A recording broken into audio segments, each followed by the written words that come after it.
Armelle Merceron, bonsoir. Merci d'être là ce soir. Vous avez étudié en long et en large cette réforme. La commission de santé que vous présidez vient de donner un avis favorable. Est-ce que vous craignez la nouvelle mobilisation menée par les syndicats prévue mardi prochain ? Non, je dirais que je suis plus soucieuse du fait qu'on n'ait pas encore réussi à instaurer un débat constructif sur ce sujet, parce que c'est vraiment un sujet de société et qui met en jeu la retraite des personnes qui sont aujourd'hui actives et qui cotisent. La Chambre territoriale des comptes a estimé début 2017 dans son rapport sur la PSG que la situation était insoutenable à court terme. Elle a dénoncé la hausse du coût global des retraites qui est passé de 25 à 39% en 20 ans, moins de 2 actifs pour un retraité aujourd'hui. Vous le savez, l'urgence est bien réelle. Pourquoi est-ce que vous, les représentants, vous ne cotisez pas à la CPS ? Alors ça, c'est un fait historique. Il existe un système de retraite par capitalisation qui a été mis en place pour les élus il y a un certain nombre d'années. Et moi, je dirais que personnellement, je suis tout à fait favorable. Je pense qu'une grande majorité des élus est favorable au fait que l'on puisse cotiser au système général de retraite. Vous cotisez pour l'assurance maladie, mais vous avez votre propre assurance retraite. Voilà, mais je voudrais quand même ramener les choses.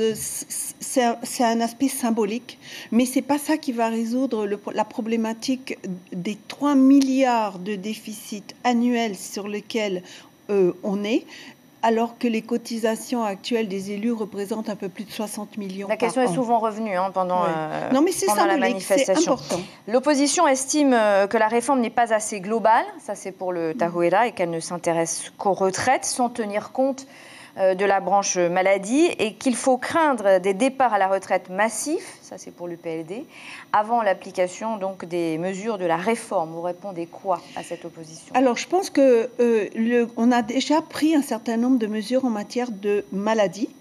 Les mesures qui ont été prises ces dernières années ont permis de juguler les déficits. Et il faut que l'on aille au bout de l'application de ces textes. Mais en ce qui concerne la retraite, il y a effectivement urgence.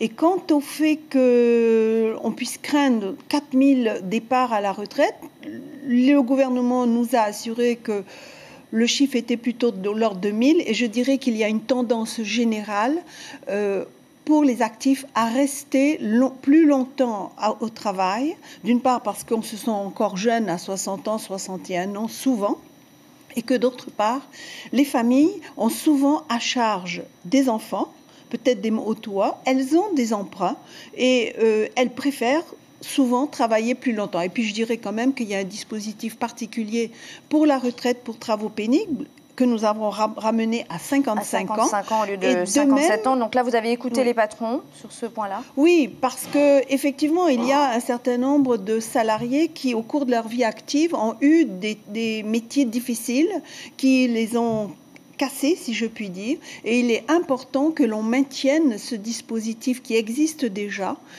pour permettre à ces salariés de partir avant l'âge normal. Armelle, merci.